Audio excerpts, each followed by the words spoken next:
Good morning, everyone. My name is Ganiyat Sadiq, and I'm the Advocacy Officer for Justice for All Canada, a nonprofit focused on preventing genocide globally with a consultative role at the United Nations. We are gathered on the unceded, unsurrendered land of the Anishinaabe Algonquin. Today, we are confronted with the harrowing reality of the ongoing genocide in Gaza and the escalating violence in the West Bank. The scenes of destruction, despair, and devastation paint a grim picture of the atrocities that have been unfolding before our eyes for over 153 days.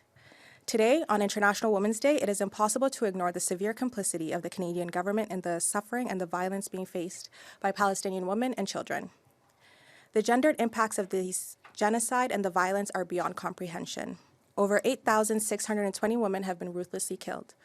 Over 14,350 children have been murdered in Gaza alone, their young lives cut violently short by an incomprehensible ethnic cleansing campaign. Reports of malnutrition and starvation among Gaza's children are a direct consequence of Israel's inhumane restrictions on aid delivery.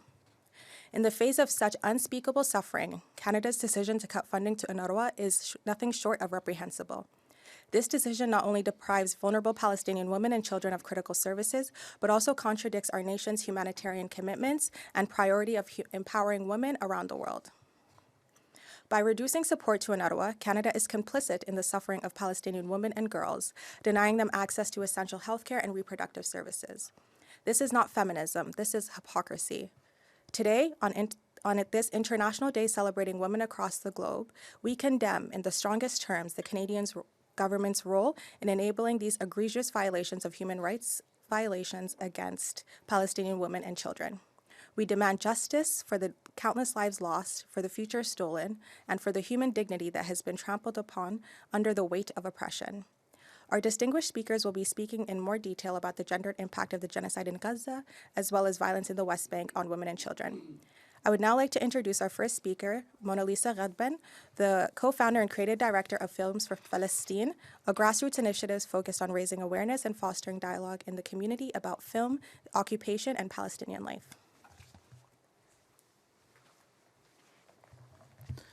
I'd like to take a moment of silence for our missing and murdered Indigenous women and the victims of residential schools. Today, there isn't much I can say that hasn't been already expressed by global health professionals, NGO heads, journalists, or independent media sources. They have shed light on the dire situation in Gaza. Women's right is an intersectional issue linked to race, class, ethnicity, and more. It has been 154 days, or 6 months and a day, since we've witnessed the genocidal barbarism at the hands of Israeli occupational forces. From the beginning, Israel's intention has been to murder, disable, and traumatize Palestinians. Palestinians from all faiths are witnessing the genocide and erasure of our culture, heritage, and identities.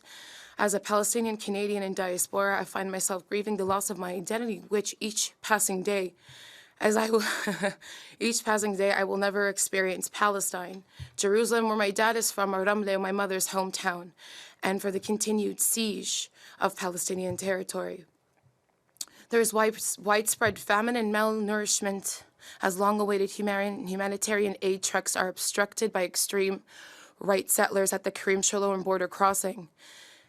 These settlers are effectively enabled by IOF and protected by the occupying government, effectively failing to follow any of the ICJ ruling provisions, including unimpeded humanitarian aid and access. We witnessed horrors endured by Palestinian women and girls at the hands of the IFO with the implicit support of our government and their allies. Canada making over $28.5 million in armed sales to Israel since October 23rd, making it actively complicit in the genocide of Palestinians.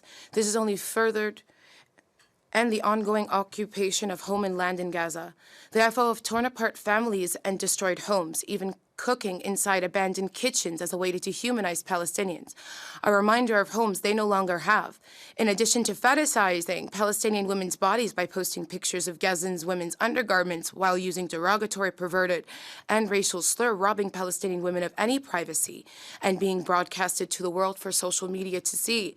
Pregnant mothers are forced to flee from their homes from the north to the south of Gaza, dodging unceasing shelling and bombardment, only to have C-sections or births without any kind of anesthesia. This is a daily reality in the barely functioning, unsanitized hospitals in Gaza with little to no aftercare. New mothers are sent to Rafah refugee camps only to watch their newborn children die from starvation. Young children are having their limbs amputated without any type of anesthesia as well. Children expressing suicidal ideations rather than suffering any more pain or hunger. Parents feeling helpless as they watch their children die as well. Children waving white flags in safe passages, unaware of the reason they are compelled to signal surrender. Hala Kharis, a Palestinian grandmother, was murdered in cold blood while a white flag in her hand was raised as she was traveling from designated safe passages. These incidents are not isolated to Gaza, but also affecting Palestinians in the West Bank and Jerusalem. In Khalil, now known as Hebron, last July, Palestinian women in the West Bank were stripped naked while police, dogs, and soldiers looked on. It's not uncommon for Palestinian women to be harassed or forced to be photographed in undesirable situation by IOF in an attempt to dehumanize them. In Israeli arbitrary detention, Palestinian women and girls are subjected to inhuman, degrading treatment, denying basic necessities like food, medicine, and menstrual pads. They are kept in cages, left without food in the rain and cold, and subjected to multiple forms of sexual assault by male Israeli officials. All are violations of international human rights and humanitarian law, all rendered arbitrary, as the true statistics are actually unknown due to the lack of international media access into these prisons. Since October 7th, the increased administration and detention of children, teenagers in the West Bank and occupied Palestinian territory has risen significantly, further robbing Palestinians of any connection to their land community and leaving them in isolation. In finality, to contest the need for human rights and the reinstatement of UNRWA aid for Gaza is specifically when we're seeing the systemic escalation of Israel's egregious human rights violation and systemic genocide attempts towards Palestinians since 1949, as it was brought up by South Africa's case at the ICJ. Canada is failing in its international obligation to protect international women and girls' rights in its stance in regards to international human rights and law. The largest casualties of this genocide being women and children, targeting Palestinian futures. We cannot dream of a better future or world. We need to be pragmatic with our words and actions towards a free and liberated Palestine. The future of Palestinians and human rights lies in our grassroots mobilization through the boycott, divesting, and sanction movement and our collective actions. As global citizens, we want to decide what our future would entail, not settle for a future that's chosen for us. Thank you. Thank you, Monalisa. I would now like to introduce our next speaker, Lama Alsafi, a Ph.D. student whose research focuses on the question of Palestine and the intersection of politics, policy, conflict resolution, and international law.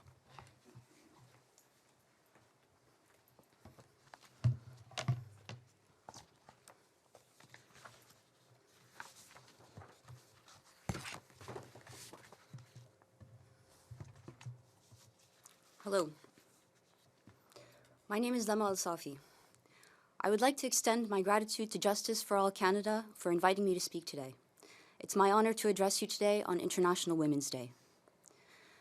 Upon winning the 2015 election, and after a decade of rule under Harper's Conservatives, which included a divisive foreign policy and an abandonment of the core international values that Canadians cherish, Justin Trudeau declared, quote, "Many of you have worried that Canada has lost its compassionate and constructive voice in the world over the past 10 years. Well, I have a simple message for you. On behalf of 35 million Canadians, we're back." End quote. To eager Canadians and the international community partners alike, this statement was a much welcomed and important signal of the government's recommitment to Canada's universally recognized foreign policy values and principles, including respect for international law, norms, human rights, and the rules-based international order. And where is Canada today? Nearly a decade later, are we back? Today, Canada is among the most pro-Israel countries in the world and has become an international outlier in the process. But it wasn't always this way. On Palestine, Canada was historically seen as an honest broker and a neutral third party. Canada's hyper-partisan and internationally isolating foreign policy positions on Palestine were largely established under Harper. But rather than making any meaningful effort to reverse Canada's strategic direction, Trudeau has instead cemented these Harper-era positions and more deeply entrenched Canada's place as an international outlier within the international community. Harper's foreign policy positions on Palestine benefited him and his approach to politics. It was a politics of division and fear, characterized by aggressively pro-Israel and anti-UN rhetoric. So what benefit does Trudeau gain from maintaining these Harper-era policy positions? Seemingly, the Canadian government has made the strategic decision that completely surrendering to U.S. foreign policy direction on Palestine is more beneficial than formulating our own independent policy influenced by our traditionally held international values and principles. As a result, a strategy of uncritical and unconditional support for Israel dominates Canadian decision-making on all matters related to Palestine, to the detriment of Canada's international reputation and standing. And where has this led us? Today, Palestinians in Gaza are starving. Hunger has reached catastrophic levels, and over 500,000 people, or a quarter of the population, are one step away from famine. But this is not because the crops have failed, or because of drought, or any other act of nature. This is a choice. It's a cruel, man-made, collective punishment. Israel is using starvation as a weapon of war.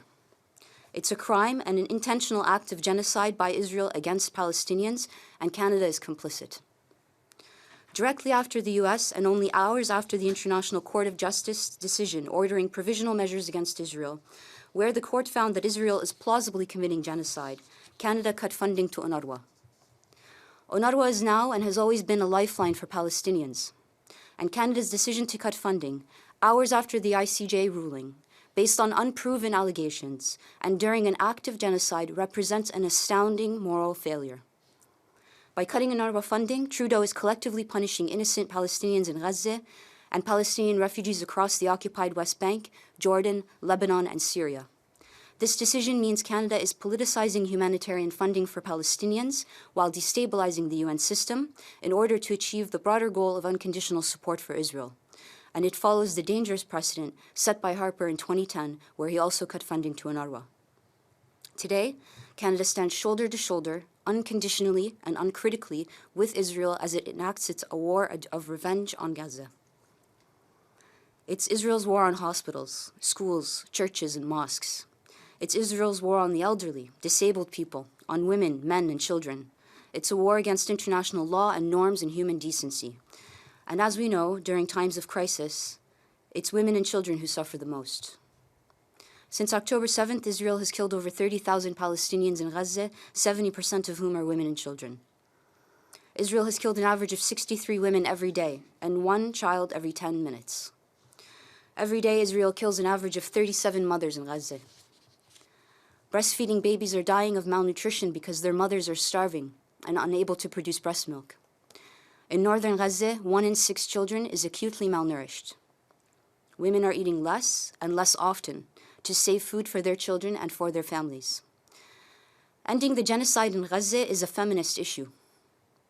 Canada's decision to cut UNRWA funding is the prioritization of politics over innocent people, and it shows Canada's lack of serious commitment to our own feminist international assistance policy.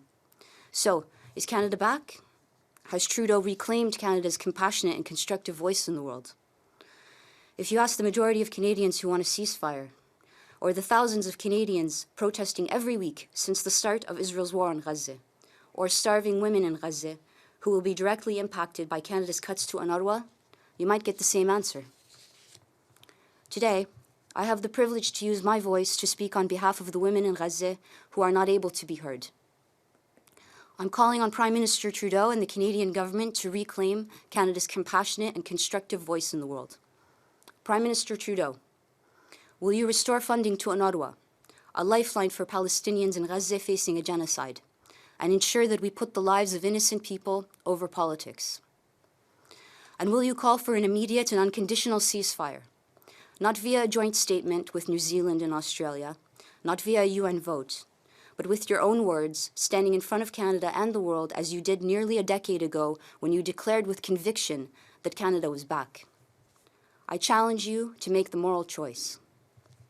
Thank you.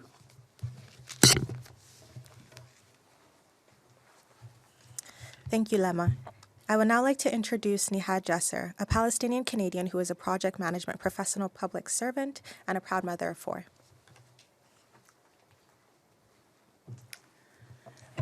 All right. So good morning, everybody. I would like to first begin by reaffirming and acknowledging that the land on which we gather is the traditional and unceded territory of the Algonquin Nation. Acknowledgement represents the first step to reconciliation for all those whose land has been stolen. I would also like to state that my opinions and statements are those of my own and that I am not speaking on behalf of the Government of Canada. So, let me paint a picture to you, a family, a mother who had her own house, her own kitchen, and her sanctuary.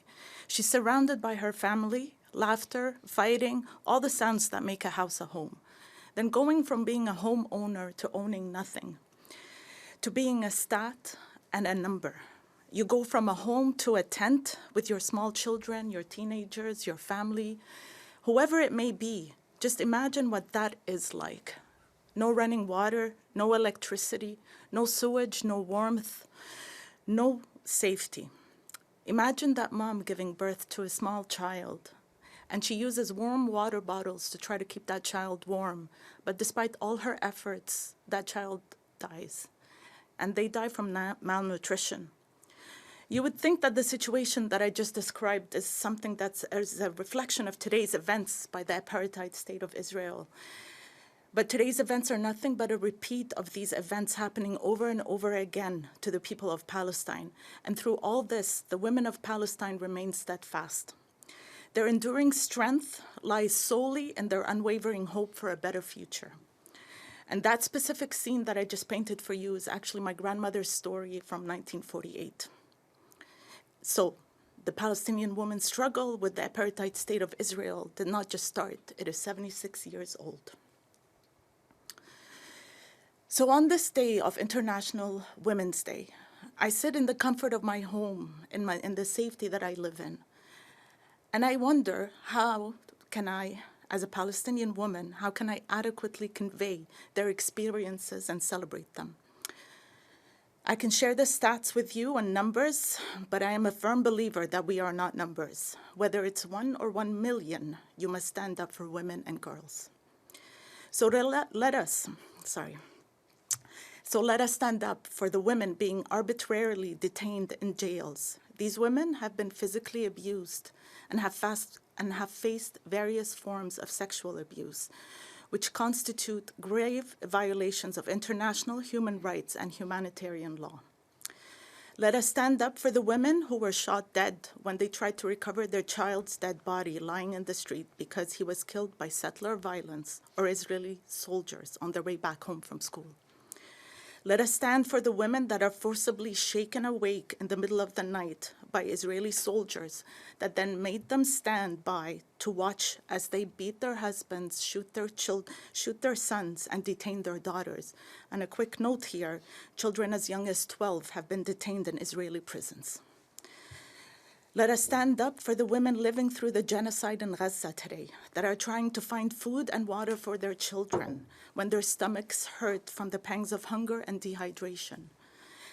And let us stand up for the women of Gaza who have had to endure and continue to endure the heartbreaking experience of giving birth to premature babies only to watch them struggle in the incubators. In the West, we advocate for women's rights and strive to ensure they are respected and liberated. However, it is the Palestinian women that embody respect and liberation. Their perseverance, courage, love, strength, tears.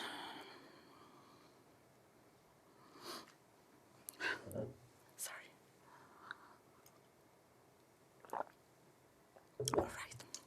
So, their perseverance, courage, love, strength, and tears teach us invaluable lessons. So, on this day, we express our gratitude and celebrate these exceptional women who, despite facing numerous challenges, continue to persevere.